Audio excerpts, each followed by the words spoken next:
Good morning, guys. I'm fixing to go on a run, but I wanted to give you the next 3 chapters of Winn, Dixie.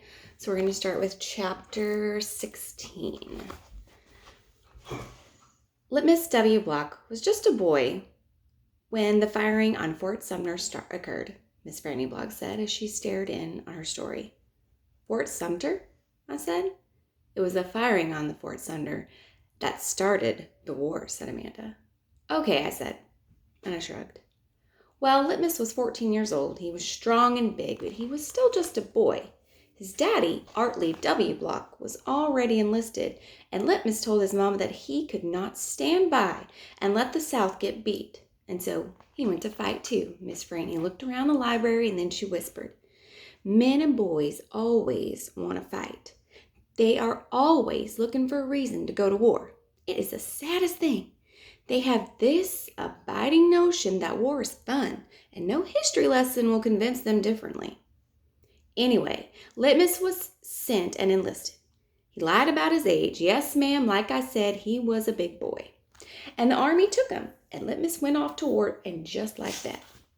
Left behind his mother and 3 sisters. He went off to be a hero, but he soon found out the truth. Miss Franny closed her eyes and shook her head. Well, what truth? I asked her. Why, that war is hell, Miss Franny said with her eyes closed. Pure hell. Hell is a cuss word, said Amanda. I stole a look at her. Her face was pinched up even more than usual.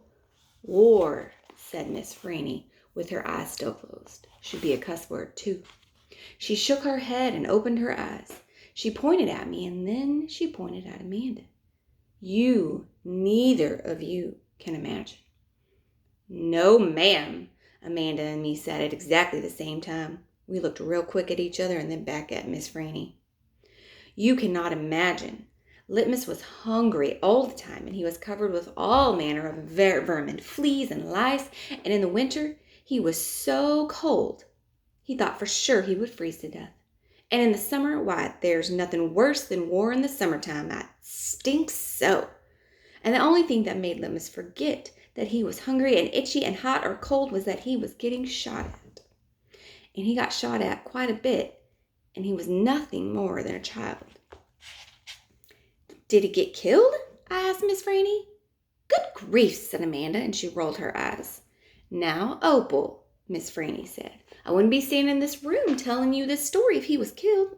I wouldn't exist, no ma'am. He had to live. But he was a changed man, yes ma'am. A changed man. He walked back home when the war was over. He walked from Virginia all the way back to Georgia. He didn't have a horse. Nobody had a horse except for them Yankees. He walked, and when he got home, there was no one there. Where was it, I asked.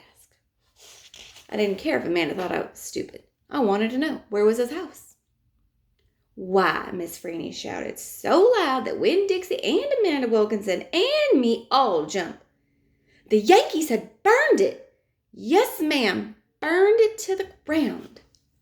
Well, what about his sisters? Amanda asked. She moved around the desk and came and sat on the floor. She looked up at Miss Franny. What happened to them? Dead. Dead of typhoid fever. Oh, no, Amanda said in a real soft voice. And his mama? I whispered. Dead too. And his father? Amanda asked. What happened to him?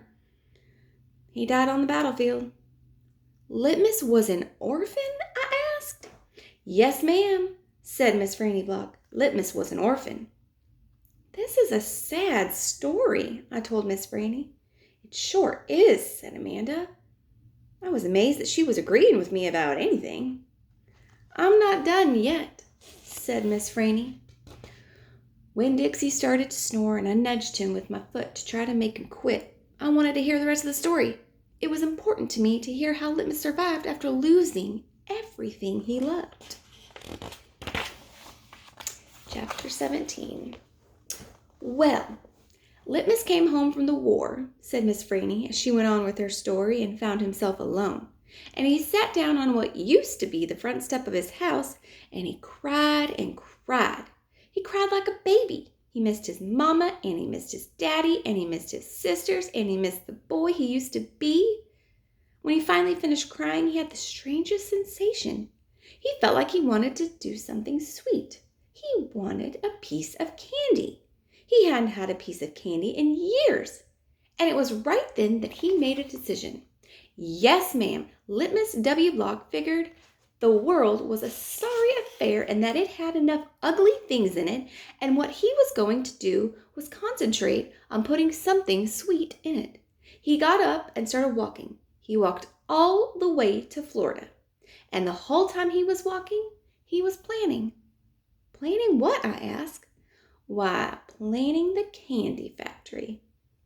Did he build it, I asked. Of course he did. It's still standing out on Fairville Road. That old building, said Amanda? That big spooky one? It is not spooky, said Miss Franny. It was the birthplace of a family fortune. It was there that my great-grandfather manufactured the Litmus lozenge, a candy that was famous all over the world.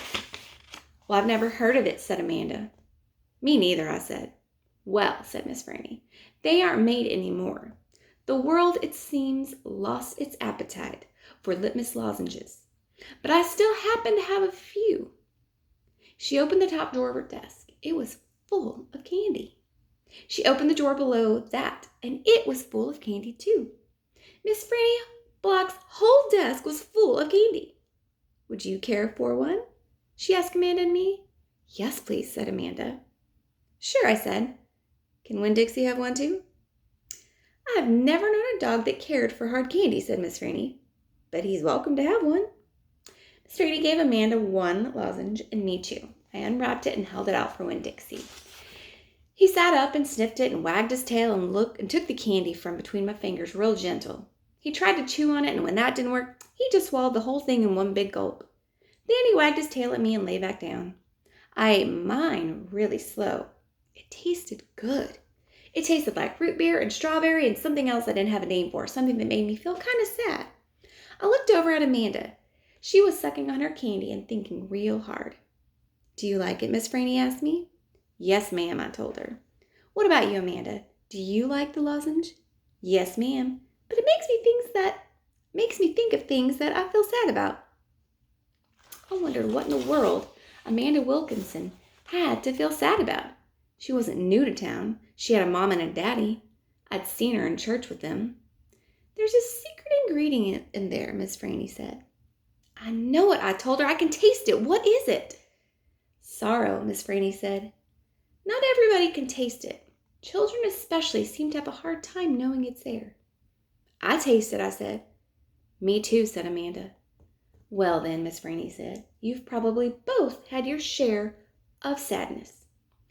I had to move away from Watley and leave all my friends, I said. That is one sadness I have had, and Dunlap and Stevie Dewberry are always picking on me. That's another sadness. And the biggest one, my biggest sadness, is that my mama left me when I was still small, and I can hardly remember her. I keep hoping I'll get to meet her soon and tell her some stories.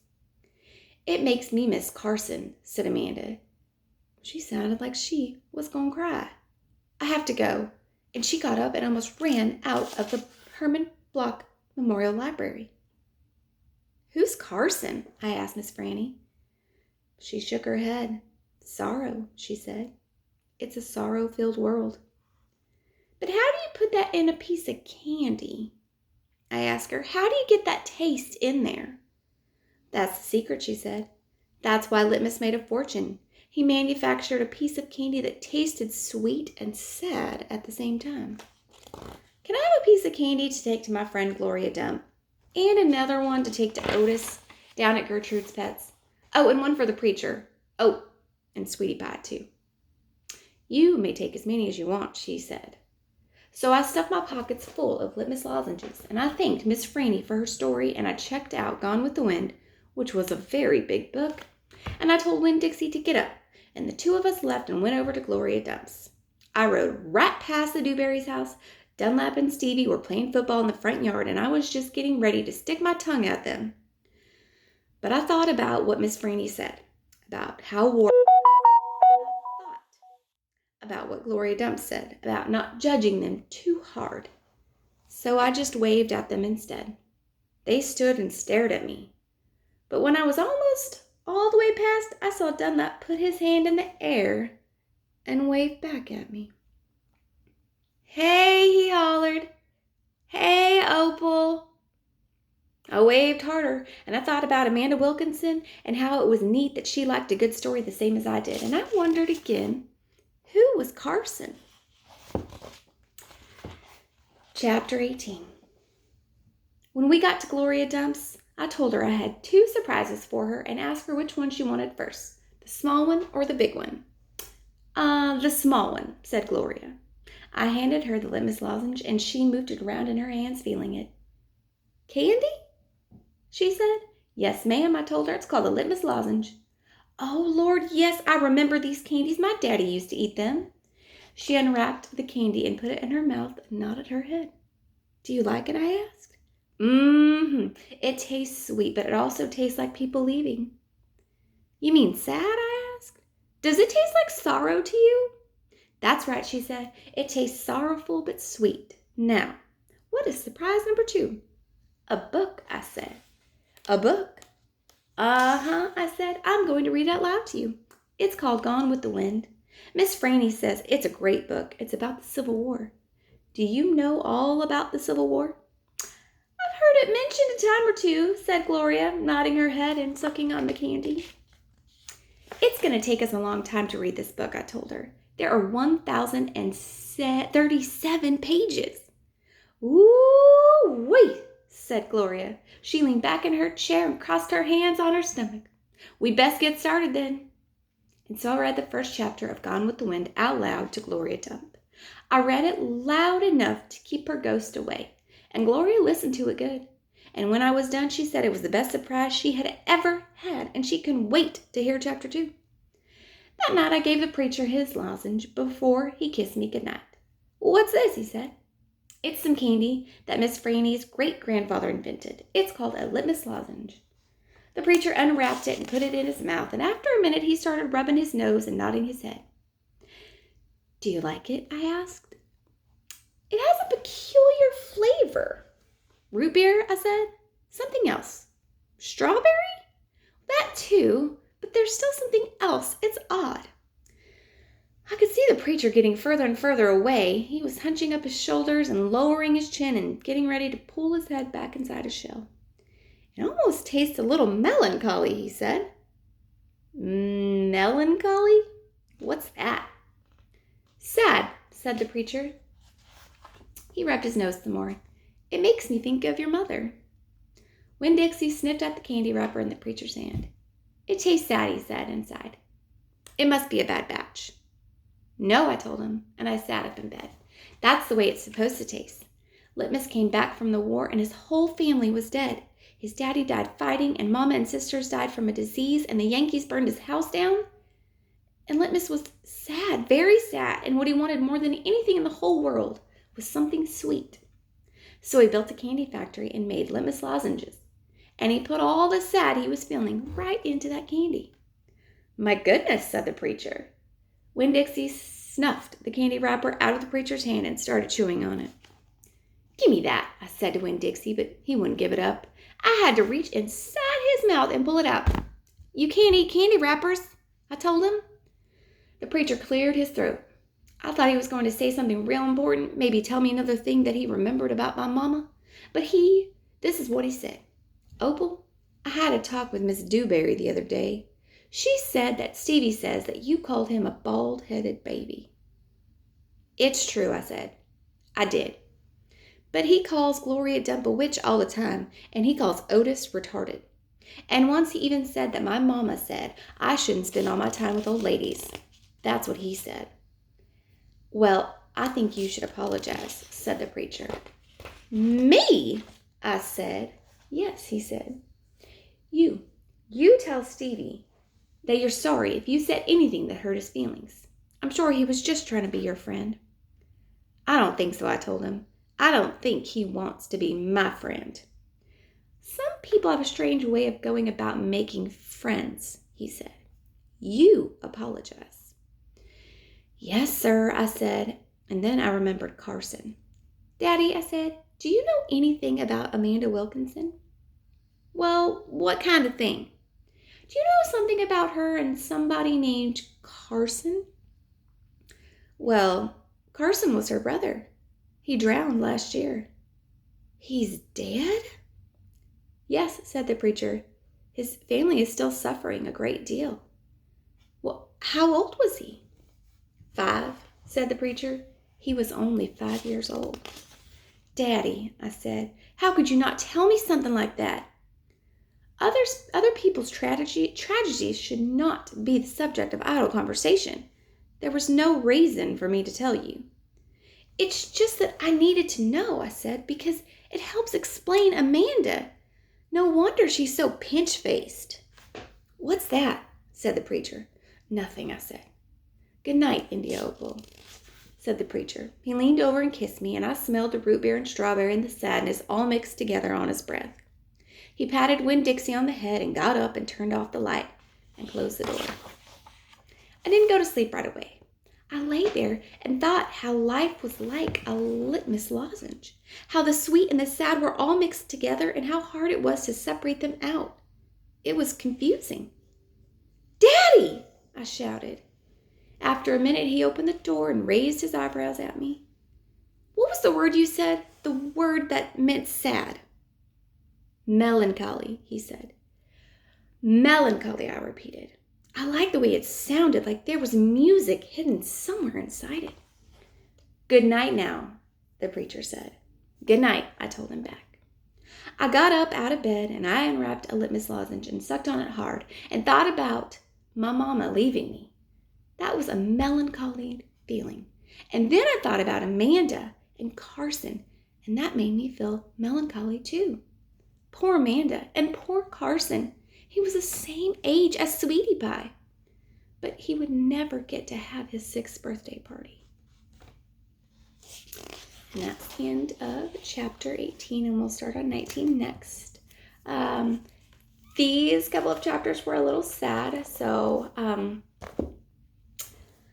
I know they were, but that is part of the book.